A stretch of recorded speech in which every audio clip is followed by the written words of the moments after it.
Hi aspirants, welcome to PL Raj Academy. இன்னைக்கு important current affairs topics டிஸ்கஷன்ல எதை பத்தி டிஸ்கஸ் பண்ண போறோம் அப்படின்னா யூனிஃபார்ம் சிவில் கோட் ஆர் பொது உரிமையல் சட்டம். அதை பத்தி தான் டிஸ்கஸ் பண்ண போறோம். ஸோ இந்த யூனிஃபார்ம் சிவில் கோட் அப்படிங்கிறது 2026ல இருக்கிற டிபேட் கிடையாது. 1946ல கான்ஸ்டியூஷன் அசம்பிளி ஃப்ரேம் பண்ணாது. கான்ஸ்டியூஷன் அமைக்கிறதுக்காக ஃப்ரேம் பண்ணும் போதே யூனிஃபார்ம் சிவில் கோட் அப்படிங்கிறது ஒரு டிபேட்டா தான் இருந்தது. ஏன் அப்படின்னா நமக்கு தெரியும் இந்தியாங்கிறது கல்ச்சரல் டைவர்சிட்டி இருக்கிற ஒரு நாடு. ஸோ வேற வேற மதங்கள் வந்து பிரசன்ட் ஆயிருக்காங்க. ஸோ இப்போ இவ்வளவு மதங்கள் இருக்கும்போது எல்லா மதங்களும் ஒரே மாதிரியான வாழ்க்கை முறைகளை மேற்கொள்ள முடியுமா, ஒரே மாதிரியான சட்டம் இருக்கலாமா அப்படிங்கிறது தான் அந்த கான்ஸ்டியூஷன் அசம்பிளில ஒரு பெரிய டிபேட்டா போயிருக்கும். ஸோ இந்த இடத்துல இந்த யூனிஃபார்ம் சிவில் கோட இம்ப்ளிமெண்ட் பண்றதுக்கு சப்போர்ட் பண்ணி ஒரு சிலர் பேசியிருப்பாங்க, ஒரு சிலர் அப்போஸ் பண்ணியிருப்பாங்க. ஸோ இப்போ சப்போர்ட் பண்ணி பேசினவங்க என்ன சொல்லியிருப்பாங்கன்னா secularism. So throughout India வந்து பாத்தீங்கன்னா மதசார்பற்ற நாடு அப்படிங்கும் போது முக்கியமான விஷயங்கள் எல்லாமே பொதுவா இருக்கணும் அப்படின்னு சொல்லியிருப்பாங்க. சப்போர்ட் பண்றவங்க. அப்போஸ் பண்றவங்க ஆர்டிகல் 25 சொல்லியிருப்பாங்க. ஸோ ஒவ்வொரு தனிப்பட்ட நபருக்கு அவங்க மதம் சார்ந்த சில உரிமைகள் இருக்கு. இப்ப தனிப்பட்ட வாழ்க்கை முறையை அவங்க மதத்துக்கு தகுந்த மாதிரி அமைச்சிக்கலாம் அப்படின்னு சொல்லி அதை அப்போஸ் பண்ணிருப்பாங்க. ஸோ அப்ப இருந்து இப்போ வரைக்கும் இந்த யூனிஃபார்ம் சிவில் கோட சப்போர்ட் பண்ணுவீங்க, அப்போஸ் பண்றவங்க ரெண்டு பேருமே வந்து பாத்தீங்கன்னா பிரிஞ்சிருப்பாங்க. ஓகேங்களா? ஸோ இப்போ இது எதுக்காக நியூஸ்ல வந்தது அப்படின்னா நெக்ஸ்ட் ஒரு ஸ்டேட், அதாவது அசாம் கவர்மெண்ட் வந்து யூனிஃபார்ம் சிவில் கோட இம்ப்ளிமெண்ட் பண்றதுக்கான பில்ல வந்து பாத்தீங்கன்னா டேபிள்ல வச்சிருப்பாங்க. சோ இந்த யூனிஃபார்ம் சிவில் கோட் அப்படிங்கிறது ஏற்கனவே வந்து பார்ட் 4 கான்ஸ்டியூஷன்ல பிரசன்ட் ஆயிருக்கு ஆர்டிகல் 44ல. இப்போ ஆர்டிகல் 44ல இருக்கும்போது ஃபியூச்சர்ல என்னைக்கு வேணாலும் அதை வந்து இம்ப்ளிமெண்ட் பண்ணிக்கலாம் அப்படிங்கிறது நமக்கு தெரியும். ஏற்கனவே ஒரு சில ஸ்டேட்ஸ் எல்லாம் வந்து பாத்தீங்கன்னா இதை நடைமுறைக்கு கொண்டு வந்திருப்பாங்க. எக்ஸாம்பிள் கோவா. தென் இப்போ அசாம் வந்து பாத்தீங்கன்னா பில்ல வந்து டேபிள்ல வச்சிருக்காங்க. சோ இந்த பில்லுல என்னென்ன இம்பார்ட்டன்ட் ப்ரொவிஷன்ஸ் இருக்கு அப்படின்னா சோ அந்த டிபேட்டபிள் போர்ஷன் தான் வந்து பாத்தீங்கன்னா முக்கியமா அந்த 4 முக்கிய பகுதியா இன்க்ளூட் பண்ணிருப்பாங்க. சோ அதுல ஃபர்ஸ்ட் ப்ரொவிஷன் என்ன அப்படின்னா minimum age of marriage.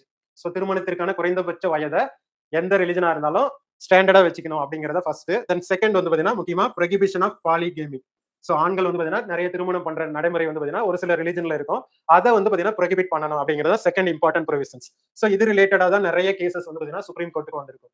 For example 1985ல சாபானோ கேஸ்.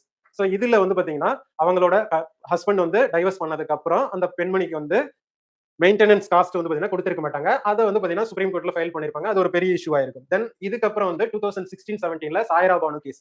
இதுவுமே ஒரு பெரிய டிஸ்பியூட் வந்திருக்கும். என்ன அப்படின்னா வாய் வழியா ட்ரிபிள் தலாக் சொன்னாவே டைவர்ஸ் பண்ணிக்கலாம் அப்படிங்கிற ஒரு ப்ரொவிஷன்ஸ் வந்து பாத்தீங்கன்னா பெரிய கான்ட்ரோவர்ஷியல் ஆயிருக்கும்.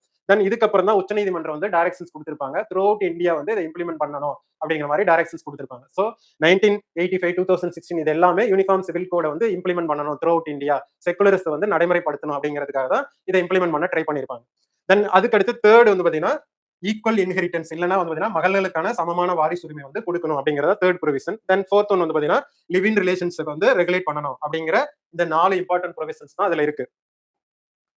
தென் நெக்ஸ்ட் வந்து பாத்தீங்கன்னா இதுல ஏதாவது கீ ஃபீச்சர்ஸ் எக்ஸம்ஷன்ஸ் இருக்கு அப்படின்னு பாத்தீங்கன்னா இருக்கு. ட்ரைபல் ஏரியாஸ் இருக்கு இல்லைங்களா, அவங்களுக்கு வந்து பாத்தீங்கன்னா இந்த ப்ரொவிஷன்ஸை இம்ப்ளிமெண்ட் பண்றதுல எக்ஸம்ஷன்ஸ் இருக்கு. Schedule tribes, hills and plain ஏரியால வந்து பாத்தீங்கன்னா இவங்க எக்ஸம்ஷன்ஸ் கொடுத்திருக்காங்க. தென் ஏற்கனவே இருக்கிற ஸ்டேட்டோட அசாமும் வந்து பாத்தீங்கன்னா ஆட் ஆக போகுது ஒன்ஸ் இம்ப்ளிமெண்ட் ஆயிட்டா. சோ இது மூலம் வந்து பாத்தீங்கன்னா இந்த பில்லை இம்ப்ளிமெண்ட் பண்ணா சட்ட ஒருமைப்பாடு, பாலின நீதி, சமூக சீர்திருத்தம் வந்து பாத்தீங்கன்னா இம்ப்ளிமெண்ட் ஆகும் அப்படிங்கறத இந்த பில்லை கொண்டு வரதுக்காக ட்ரை பண்றாங்க. Then article 44 uniform civil code வழக்கமா வந்து டிஎன்பிசி யூபிஎஸ்சி எக்ஸாம்ஸ்ல நிறைய கொஸ்டின்ஸ்ல கேட்டிருப்பாங்க. பார்ட் 4 சோ லிபரல் பிரின்சிபலா, காந்தியன் பிரின்சிபலா, சோசியலிஸ்ட் பிரின்சிபலா அப்படின்னு கேட்டிருப்பாங்க. சோ இந்த யூனிஃபார்ம் சிவில் கோட பொறுத்த வரைக்கும் லிபரல் பிரின்சிபல்ல வருது. சோ அது ரிலேட்டடா ஒரு கொஸ்டின்ஸ் பார்ப்போம். Consider the following provisions under DPSP as enshrined in the Constitution of India. So 4 ப்ரொவிஷன்ஸ்ல ஃபர்ஸ்ட் ப்ரொவிஷனே பாத்தீங்கன்னா securing for citizens of India uniform civil code. Then இதுல என்ன கொஸ்டின்ஸ் அப்படின்னா எதெல்லாம் காந்தியன் பிரின்சிபல் அப்படிங்கறத கொஸ்டின்ஸ். தென் செகண்ட் ஆப்ஷன் பாத்தீங்கன்னா தெரியும் ஆர்கனைசேஷன் ஆஃப் வில்லேஜ் பஞ்சாயத்து வந்து பாத்தீங்கன்னா காந்தியன் பிரின்சிபல். தென் தேர்ட் வந்து காட்டேஜ் இண்டஸ்ட்ரி வந்து காந்தியன் பிரின்சிபல்ல வரும். Then fourth one reasonable leisure and cultural opportunity. So இது வந்து பாத்தீங்கன்னா சோசியலிஸ்டிக் பிரின்சிபல்ல வரும். ஓகேங்களா? சோ ஆன்சர் வந்து ஆப்ஷன் பி 2 and 3 தான் வந்து பாத்தீங்கன்னா காந்தியன் பிரின்சிபல் கீழ வரும். தென் நெக்ஸ்ட் என்ன சிறப்பான தகவல் என்ன அப்படின்னா PL Raj Academy 20th year celebrations பண்ண போறாங்க. சோ அதுக்காக வந்து பாத்தீங்கன்னா சில டிஎன்பிசி ப்ரோக்ராம்ஸ் வந்து லான்ச் பண்ண போறோம் வித் மினிமல் காஸ்ட். சோ எப்ப லான்ச் பண்ண போறாங்க அப்படின்னா 24th June 2026ல லான்ச் பண்ண போறோம். சோ டிஎன்பிசியோட group 1, group 2 and 2A, group 4 எல்லாமே வித் மினிமல் காஸ்ட். குரூப் 1ஓட ஃபீஸ் எவ்வளவுனா 19,999. குரூப் 2 and 2A வந்து பாத்தீங்கன்னா 14,999. தென் குரூப் 4 வந்து பாத்தீங்கன்னா less than 10,000. So course duration வந்து பாத்தீங்கன்னா 6 months.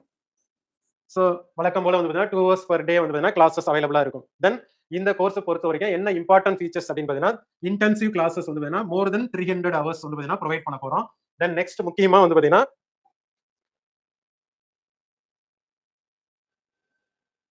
Subject books. So recent ட்ரெண்டுக்கு தகுந்த மாதிரி 2025 வரைக்கும் இருக்கிற இம்பார்ட்டன்ட் இஷ்யூஸ் எல்லாம் சிலபஸோட சேர்த்து அப்டேட் பண்ணியிருப்போம். ஸோ பிஒய்க்கு இல்லாம சப்ஜெக்ட் புக்ஸும் வந்து பார்த்தீங்கன்னா அப்டேட்டடா இருக்கும்.